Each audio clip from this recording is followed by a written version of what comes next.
교도소를 설교할 때 드렸던 말씀이 있는데 조덕삼 장로와 이자인 목사님 이야기예요. 사진을 보면 아실 수 있어요. 기억나시죠? 사진 한번 보여줄래요? 김제 금산교회, 김제에 있는 금산교회고 그 왼쪽에 양복 입으신 분이 이자인 목사님, 추정 그림이에요. 그 다음에 조덕삼 장로님은 이제 한복을 입으신 양반이시고 이자인 목사님은 머슴이었어요.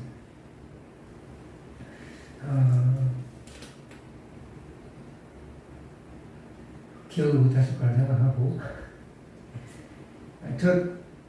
조덕삼 장로님은 이 김제 지역의 용화마을이라는 지역에 아주 유지였습니다. 그 집에 유지가로서 살아가고 있는데 그리고 이자인 목사님은 그 말을 다루는 마부였어요. 마부로 있는 머슴이었어요. 근데 이제 원래 이자인 목사님은 이제 경상도 사람이에요. 남해 사람인데 하도 먹을 게 없어서 그래도 곡창지대인 김제 쪽으로 온 거예요. 그리고 이 조덕삼 장로님한테 그때 이제 장로가 아니었죠. 발견이 되어서 똑똑하고 그러니까 집에서 일해라 하면서 먹을 거 준 거예요. 근데 똑똑하니까 공부도 같이 시켜서 하더라고. 그러다가 1904년 봄에 말을 타고 전주에서 전국으로 왕래하며 복음을 전하던 테이트라는 선교사님이 계셨어요. 선교사님이 계속 왔다 갔다 하다 보니까 이 금산 지역이 너무 이렇게 우상숭배가 심한 거예요. 그래서 여기 교회가 세워졌으면 좋겠다 라는 생각을 가지고 있었는데 이제 용화마을에서 이제 자게 된 거죠.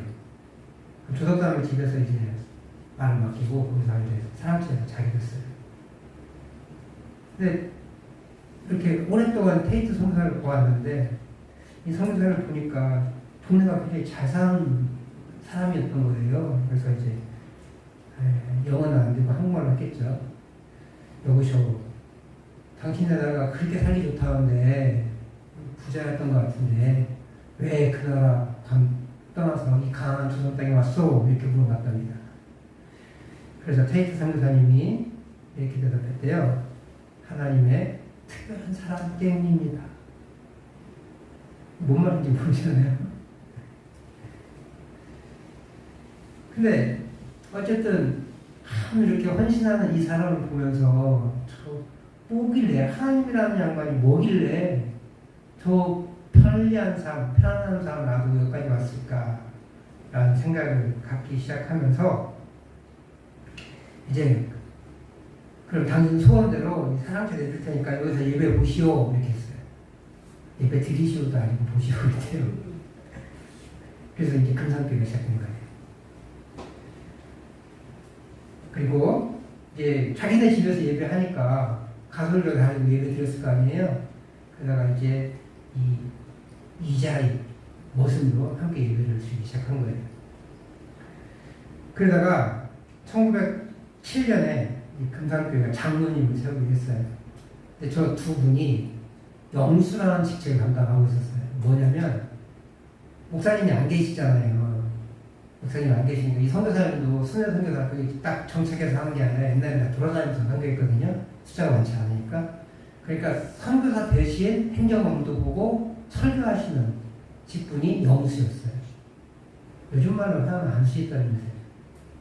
그리고 이제 교회를 담당하는 사람이 장로인 거예요. 장로를 세우기로 한 거예요. 공교롭게도 저 두 사람이 장로 후보가 됐는데 누가 장로가 됐어요? 이자의 모습이 장로가 된 거죠.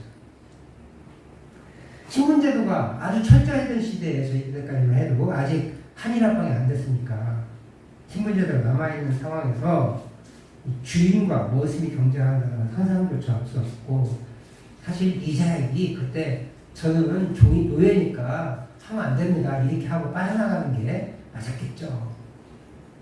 그리고 그렇게 했을지도 몰라요. 근데 교회에 순종해서 후보를 올리니까 경론이 받아들였습니다. 뭐 조덕삼 장로도 마찬가지예요. 조덕삼도 영수도 그렇게 교회의 뜻이니까 그대로 받아들였는데 이게 조덕삼이 장로가 되고 이자에게 영수 나왔으면 좋았는데 반대로 된 거예요. 그때 조덕삼 영수가 이렇게 얘기합니다. 우리 금산교회 성도들은 참으로 훌륭한 일을 해냈습니다. 저희 집에서 일하는 이자 영수는 저보다 신앙의 열의가 대단합니다. 그를 뽑아주셔서 참으로 감사합니다. 이렇게. 그래서 이자에게 이제 장로가 됐잖아요. 그러면 이제 어떻게 돼요? 이제 영수였던 사람인 이제 설교를 못하고 장로가 설교를 하는 거예요. 집에서 머신인데 교회 와서는 장로님이에요. 옛날에는 마룻바닥 했잖아요, 다. 영수는, 장로는 나와서 노예는, 종은 나와서 설교하고 쥐쥐는 앉아서 설교 듣고 아멘 하면 한 거죠. 대신 집에서는 이자에게 마부로서 주인을 성실히 섬깁니다. 조덕삼은 자신의 모습을 장로로 섬겼을 뿐만 아니라 그가 평양에서 신학교를 공부할 때 지원도 아끼지 않습니다. 또 담임 목사, 2대 담임 목사님을 청빙할 때도 그가 앞서서 이자리 목사를 담임 목사로 청빙해요. 끝까지 그 담임 목사로 선교하고 줍니다. 그리고 조덕삼은 그로부터 3년 뒤에 1910년에 장로가 됐다고 합니다. 이 금산교회의 조덕삼 장로님과 이장영 목사님 사연이 오늘 우리가 읽은 에베소서 6장 5절에서 9절 말씀에 완벽하게 상응하는 그런 예화를 할 수 있을 것입니다. 그런데 지난 2000년 이 말씀은 오해되게 됐어요. 마치 성경은 노예제도를 찬성하는 것처럼 보입니다. 서구의 세계에서는 노예제도를 찬성하여 더욱 장려하기도 했습니다. 심지어 미국에서는 이 노예제도 때문에 남쪽과 북쪽이 싸워요. 남쪽에서는 값싼 노동력이 필요한 면화제도가 활발했거든요. 근데 노동력이 많이 요구되니까 이 노예가 필요했어요. 그러니까 이 사람들은 성경 동문을 가지고 노예제도의 찬성을 얘기합니다. 반대로 북부는 성경적이지 않다. 이게 어떻게 사람 위에 사람이 있고 사람 아래 사람이 있느냐. 성경이 절대로 그렇게 이야기하지 않는다라고 하면서 노예제도를 반대했어요. 그래서 전쟁이 일으켰어요. 남쪽의 군대는 하나님 북군을 물리쳐 주시옵소서 기도하고, 북군의 기도에서는 하나님 남군을 물리쳐 주시옵소서 기도했어요. 한 영화를 예전에 말씀드린 적이 있었는데, 링컨 대통령에게 보좌관이 대통령님, 장군님, 남군이 너무 힘이 셉니다. 원래 돈이 많으니까 제발 하나님 우리 편 되게 해달라고 기도해 주십시오. 그랬더니 그 대통령한테.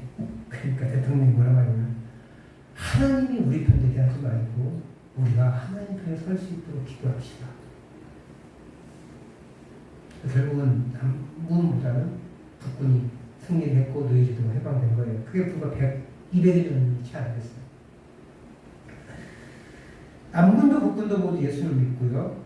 예수님께 기도했지만 같은 성경을 믿고 같은 예수님을 믿었지만 한쪽은 노예제도가 성경적이지 않다라고 말하고 있고, 다른 한편에서는 성경적으로 옳다라고 믿으면서 싸운 거예요.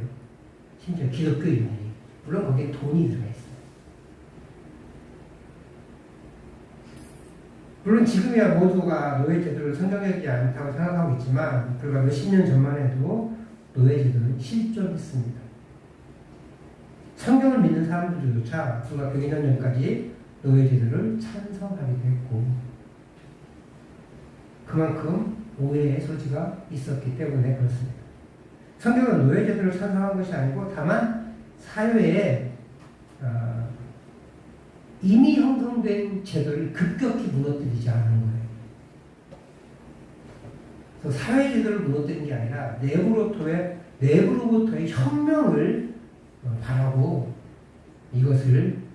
그 체제를 무시하지 않는 겁니다.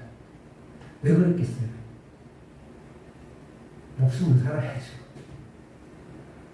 노예제도를 형법 반대했다면 그 혁명이 일어났겠고 무기와 힘이 없는 그 모든 사람들이 순교가 아닌 그냥 죽음에 이르렀을 거예요. 정치범으로. 사실 로마 제도는 계속 정치범으로 몰아서 죽여나가려고 했거든요. 사실 우리가 사도행전을 읽어볼 때도 로마가 바울을 잡을 때 정치범이 아니니까 놔두려고 했잖아요. 정치적인 이야기가 아니면 별 문제가 안 되는 거예요. 그래서 뭐 니들한테는 문제가 있을지 모르지만 우리 로마 제국에는 문제가 되지 않아. 죄 없어. 이렇게 얘기해버리는 거잖아요. 근데 이제 점점 나중에는 정치범으로 몰아가요. 그래서 극심한 핍박을 하게 되는데 바울 사도는 그것을 충분히 알고 있기 때문에 정치적인 행동을 하지 않습니다. 무모한 죽음을 하게 하는 게 아니에요. 그러니까 순교는요 무모한 죽음이 아니에요. 무모한 죽음이 아니라 신앙에 위배되는 행동을 했을 때 자신이 그것을 동참하지 않는 거예요. 선동이 아니라 믿음으로 지켜나가는 거예요. 오히려 더 큰 사회의 불안을 일으키지 않는 내부적인 혁명이 요구돼요. 그런 조치를 취하는 것이지 결코 동조하는 것이 아닙니다. 오늘 본문을 살펴보면 더욱 그래요. 먼저 바울 사도는 정에게 그에게 행동을 권합니다. 우리 5절 말씀을 같이 읽어보도록 하겠습니다. 시작. 형들아 두려워하고 떨며 성실한 마음으로 육체의 상전에게 순종하기를 그리스도께 하듯 하라. 아마도 사람이 할 수 있는 최고의 순종은 그리스도께 하는 순종일 거예요. 그렇죠? 그러니까 이 명령은 그리스도께 순종하라는 명령과 같아요. 그렇다면 육체의 상전이 그리스도와 같은 위치냐? 뭐 그건 아니겠죠. 그렇다기보다는 육체의 상전을 섬기는 것이 그리스도를 섬기는 것과 마찬가지이다라고 믿기 때문에 그런 거예요. 다른 말로 표현한 게 아니라 인간만 하지 말고 마음으로 하나님의 뜻을 행하는 거예요. 즉 노예 제도가 인정되는 것이 아니라 내 역할이 저 사람을 섬기는 일이라면 눈 가리고 아웅하지 말고 전심으로 최선을 다해서 좋은 그 주인을 위해서 일하라는 거죠. 그게 진실되게 진실된 삶을 살아가고 상대를 그 진실되게 상대를 대하고 살아가야 한다는 것을 보여주고 있는 거예요. 그러나 그에게 그렇게 의무만 지워지진 않습니다. 8절을 같이 읽어보도록 할게요. 시작. 이는 각 사람이 무슨 선을 행하든지 종이나 자유인이나 주께로부터 그대로 받을 줄을 압니다. 그대로 받을 줄 아는 거죠. 그대로 받게 된다는 거죠. 누구한테요? 육체의 종한테가 아니라 육체의 주인한테가 아니라 하늘의 종한테, 하늘의 주인한테 받게 될 거예요. 하늘의 상전이신 주님이 그대로 갚아주실 것이다 라는 것을 알고 있다는 거예요. 그렇게 우리 주님은 우리의 수고를 다 기억하시고 반드시 되갚아 주실 거예요. 그러므로 육체의 상전, 다시 말해 내가 섬겨야 하는 그 사람의 눈치를 보거나, 그러니까 저 사람이 얼마큼까지 내가 해줘야지 이런 게 아니라 눈치를 보거나 그 사람에게 인정받으려고 이 일을 할 필요가 없다는 거예요. 내가 사장에게, 부장에게, 주인에게 인정받아야지 열심히 하는 게 아니라 그냥 내가 할 수 있는 최선을 다해서 그 할 일만 열심히 감당하면 된다는 거예요. 그게 종의 역할이에요. 대신 종이 그러다 보면 주인이 부당하게 요구하는 것에 양심의 가책을 느끼면 못할 수도 있겠죠.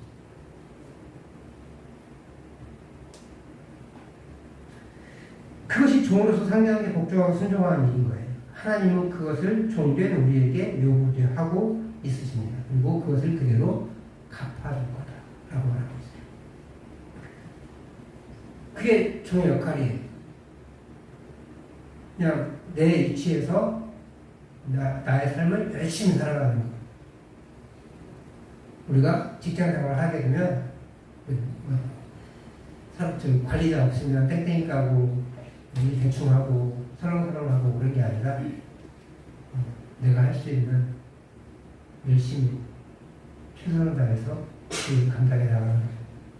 그래서 나중에는 저 사람한테 일 시키면 확인 안 해도 될 정도 그 정도의 신뢰감을 쌓아주는 거죠. 근데 그 너무한 거 아니냐. 더더군다나 의회의 삶인데 어떻게 그렇게 살아가냐.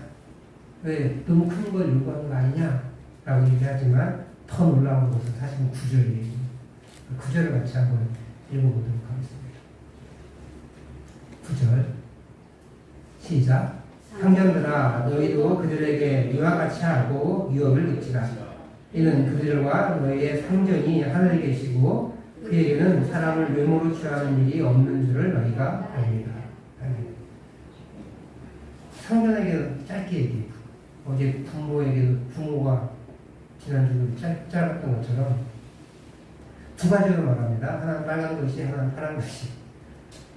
빨간 글씨는 그들에게 이와 같이 하고 두 번째는 유업을 그치라. 무슨 말일까? 이와 같이 하다. 앞에서 종들에게 요구한 그런 일이에요. 실제로 보니까 기쁜 마음으로 섬기기를 주께 하듯 하고 라고 종들에게 말했습니다.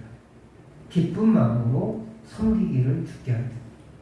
그러니까 주님을 섬기듯 주인을 섬기라고 했잖아요. 그렇게 그들에게 이와 같이 하래요. 그럼 이거 문자 그대로 읽으면 뭔 말이에요? 종을 섬기기를 주님을 섬기듯 하라는 거예요. 말이 됩니까? 주님. 더더군다나 뒤에 위협을 그치라는 표현이 그 같은 말인데 당시의 주인은요 위협으로 사람들을 특별히 종들을 다뤘어요. 채찍으로 다루고 창칼로 다뤘어요. 그리고 너 그렇게 하면 밥 안 준다, 내 쫓아버린다, 이렇게 그런 위협으로 다뤘다는 거예요. 그걸 그치래요. 그걸 그치고 어떻게 하래요? 존중해 주라. 상전이 종들을 주님을 섬기듯 하라. 이거 엄청난 충격이에요. 원래는 채찍으로 창칼로 그들을 이렇게 다루는데 위협을 그치고 재산에 지나지 않아서 목숨을 앗아가도 전혀 문제가 되지 않는 그런 상황인데 그들에게 섬기라는 말을 하고 있다는 거예요. 미국의 노예제도 있을 때 있잖아요. 어떤 사람이 이렇게 얘기해요. 흑인한테 흑인 노예를 말할 때 이렇게 표현했답니다. 말할 줄 아는 동물. 흑인이 사실 원래 처음에 영어를 못했겠죠. 그 사람들도 영어 나중에 배우겠죠. 근데 그 사람들을 평가하기를 영어를 할 줄 알고 말이 통하잖아요. 그러니까 말을 할 줄 아는 동물이다. 그러니까 사람으로 취급하지 않는 거예요. 그게 불과 100여 년 전에, 200여 년 전에 문화였고 2000년 전에 문화는 이걸 더 극심했을 수 있을 거예요. 그렇게 노예에 대해서 동물 취급하는 것이 당시 문화였을 텐데 주님은 상전들에게 그들을 대할 때 자신의 상전을 대하듯 하라고 합니다.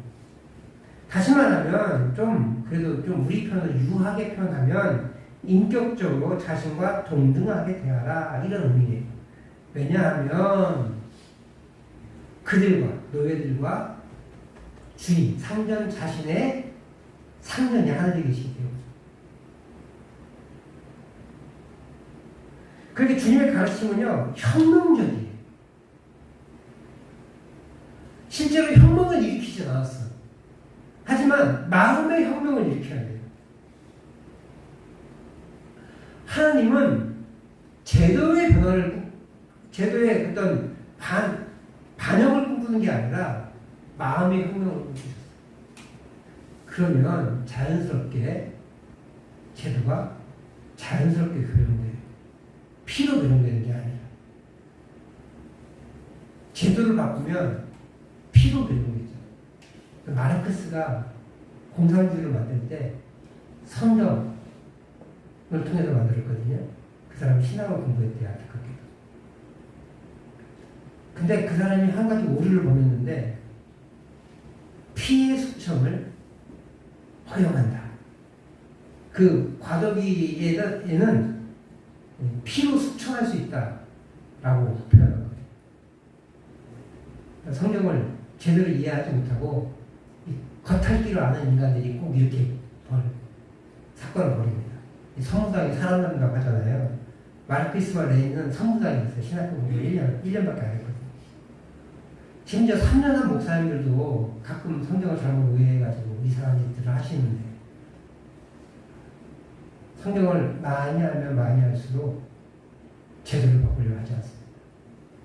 함부로 성경을 다 아는 것처럼 그렇게 내가 옳다고 얘기하지 않습니다. 제가 에스라에서 공부하면서 제일 힘들었던 게 뭐냐면 저게 성경만 20년, 30년, 40년 연구하신 분이거든요. 그것도 성경 전체를 연구하는 것도 아니고 뭐 오늘 예배소서에 관련된 것만 조금 연구하신 분들이에요. 그렇게 그 짧은 책만 연구하시는 분들이 뭐라고 표현하냐면 성경은 참 어렵습니다. 저는 성경을 다 모릅니다. 미치겠는 거예요. 배우러 왔는데 저를 가르쳐 주시는 분이 모르겠대요. 성경을.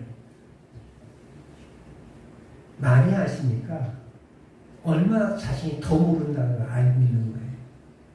그래서 저는 성경을 다 모릅니다라고 그래서 계속 연구하시는 거예요. 네, 어설프게 아는 사람들, 마르크스와 레닌 같은 사람들은 사람을 죽여가면서 사회주의를 만든 거예요. 어찌 보면 기독교는요 사회주의입니다.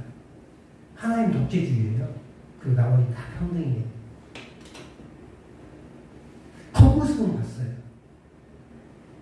그러나 마음이 변하지 않는 사회는 진정한 사회가 되지 않기에 그들은 겉모습만 보고 실패했고 하나님은 그 속마음을 바꾸시면서 지금 노예제도가 사라졌잖아요. 앞서 조덕삼 장로님과 이자희 목사님의 관계가 바로 오늘 본문의 전형적인 예예요. 조 장로님은 자신의 종인 이자익을 교회에서 종으로 대하지 않았어요. 신앙인으로 대했고 저 사람이 나보다 신앙이 좋다라고 인정했어요. 그래서 그가 먼저 장로가 됐을 때 기분 나쁘지 않았던 거죠. 동시에 이자익 목사는 먼저 장로가 됐을 때 에이 이렇게 하지 않았어요.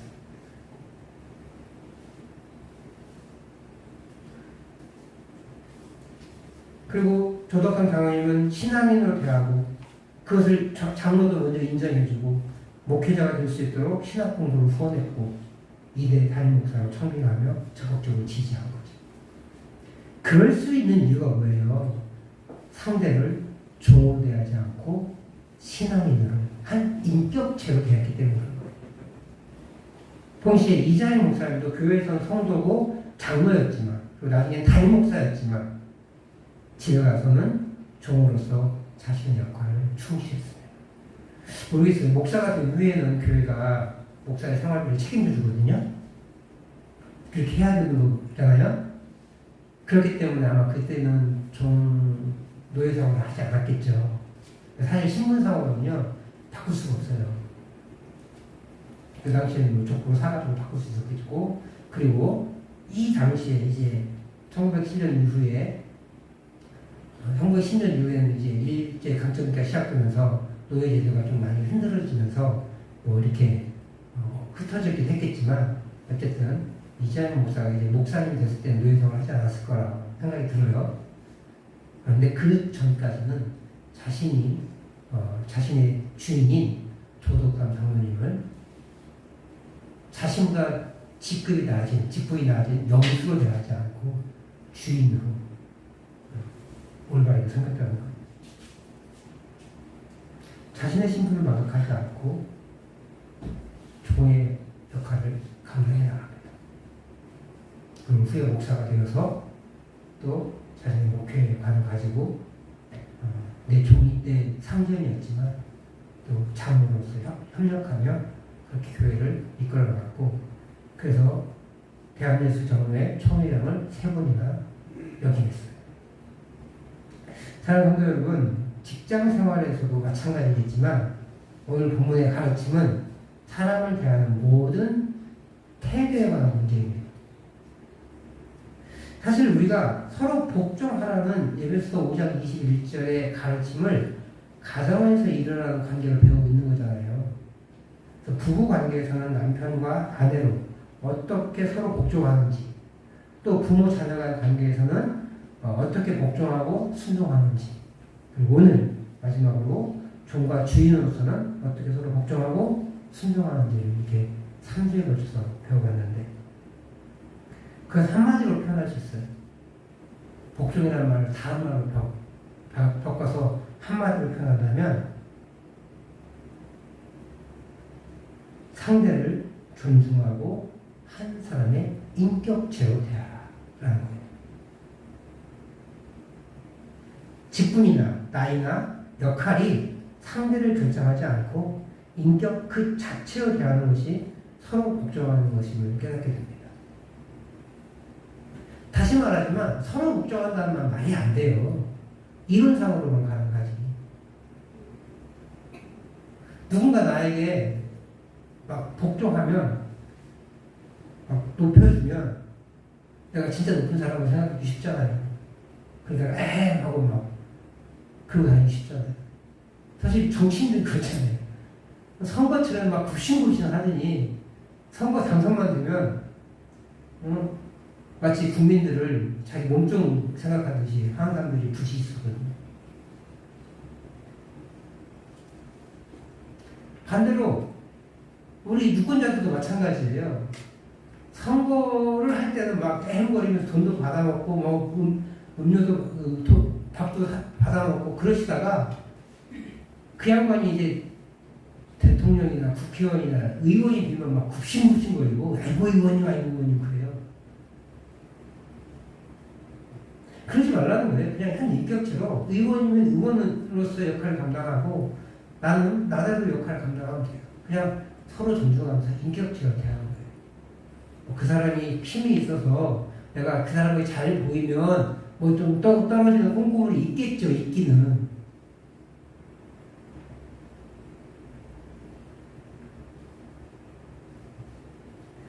그러나 서로 복종하며 자신의 역할을 감당하는 것, 이것은 이론상으로 가능하지만 실제 교회는 그것을 추구한다는 거예요. 그것을 어떻게 하는 것이 어떻게 해야 되느냐?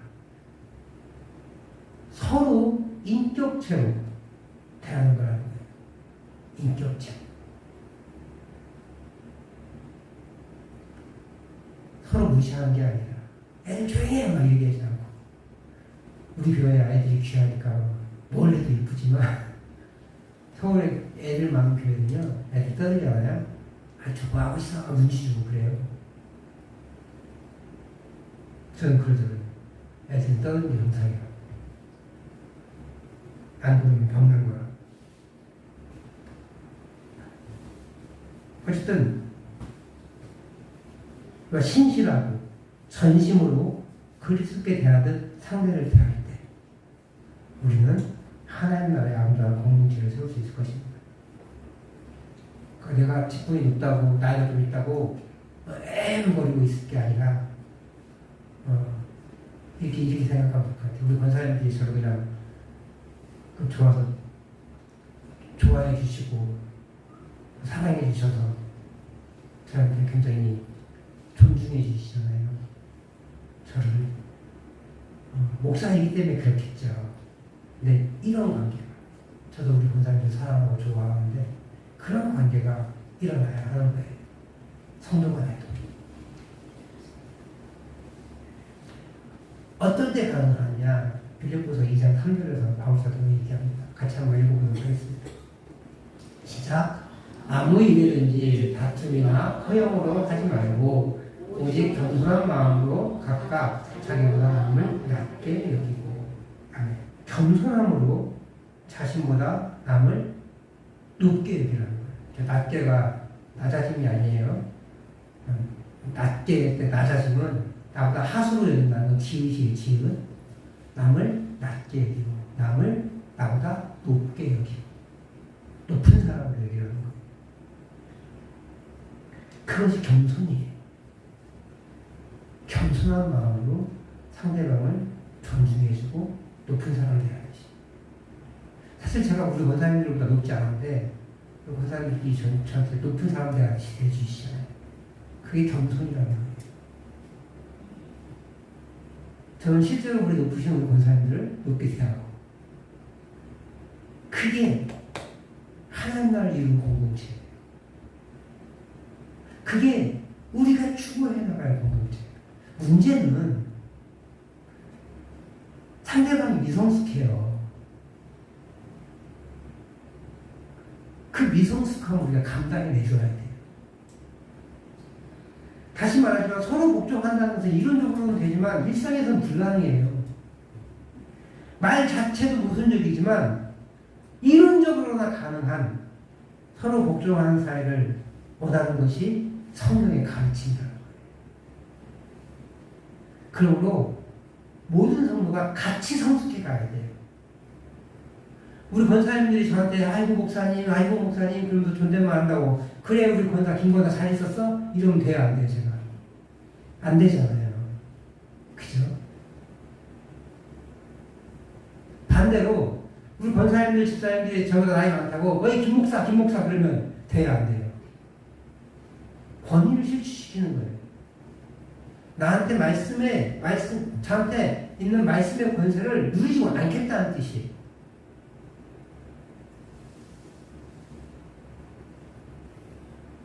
같이 성숙해 가야 해.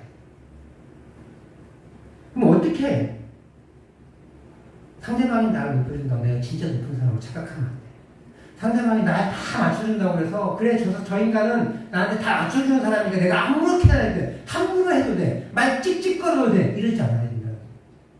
이런 거친 표현을 일부러 쓰고 있다는 걸 기억하세요.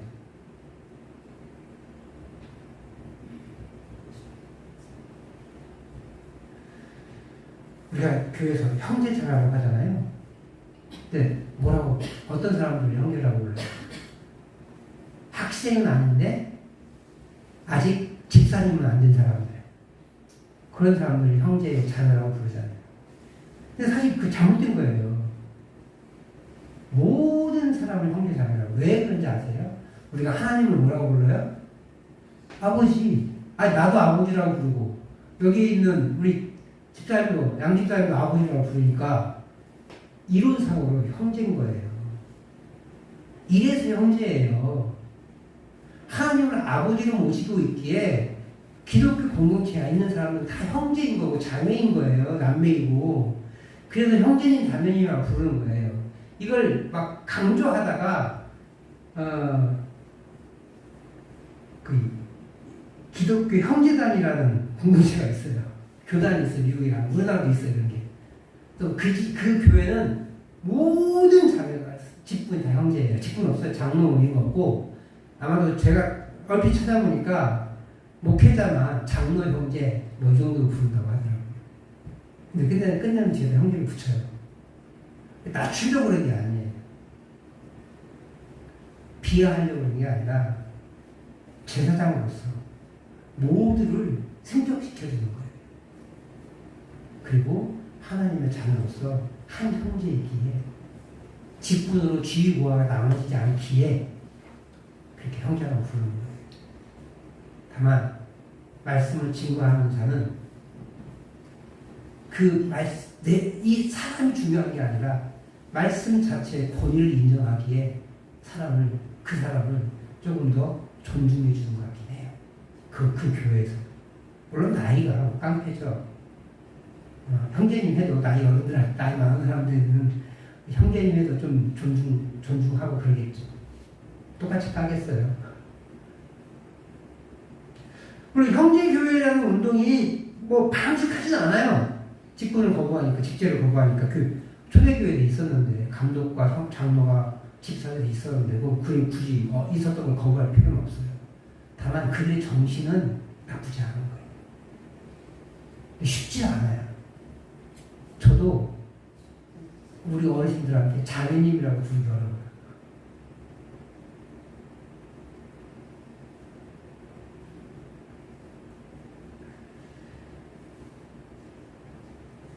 이게 좋지 않지만 그만큼 교회의 특징 중에 하나가 모든 성도가 제사장으로서 하나님의 자녀로 하나님 앞에서 한 형제요 자매이기 때문에 그런 거예요. 오늘 우리 교회는 그렇게 서로 복종하여 서로를 나보다 나은 사람이라고 여기고 존중하고 인정하며 배려하는 삶이 이어져야 할 줄 믿습니다. 그것이 하나님이 기뻐하시는 공동체예요. 우리 교회가 지향해야 하는 모습일 겁니다. 그래서 우리 구민중앙교회 모든 성도님들이 서로를 존중해 줬으면 좋겠어요. 아쉬운 부분이 왜 없겠어요? 있지만 그 아쉬움을 제거하고 격려하고 존중하고 인정하고 배려하고 그래서 공동체를 만들어가는 거예요. 여기에서 올바른 공동체를 만들지 못하는데 어떻게 다른 공동체, 그것도 예수 안 믿는 사람하고 그런 공동체를 만들어갈 수 있겠어요? 더더군다나 우리는 이렇게라도 배웠잖아요. 서로라는 말. 그래서 교만해지기 쉽긴 하지만 그래도 설교 시간에 들었던 말씀, 묵상하다가 들었던 말씀들은 짓누를 수 있어요. 근데 사회는 진짜 자기가 진짜 높은 사람인지 알잖아요. 배알이 보여서 못해요, 그거. 근데 해야 된다는 거예요. 그 사람이 그 수준에 올라올 때까지 기다려줘야 해요.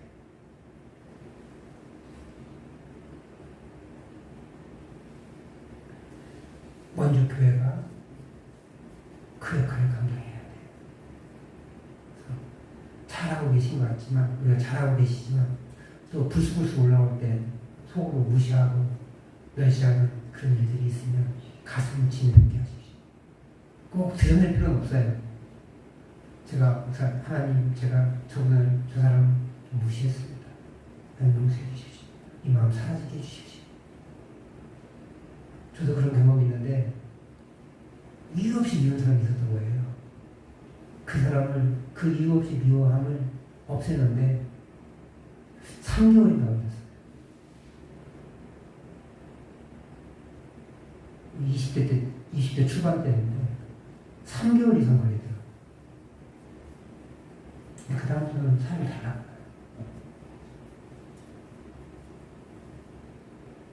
그렇게 우리가 이유 없이 미워하지 않고, 아니 특별한 이유가 있어도 그 사람을 미워하지 않고 존중해주고 격려하고 그 사람이 성장할 수 있도록 기도해주고, 그래서 서로 복종하는 사회가 우리 교회가 만들어지길 소망합니다. 그래가지고 정말로 우리 구민중앙교회가 하나님의 영광과 찬송이 되는 교회가 되기를 주님으로 축복합니다.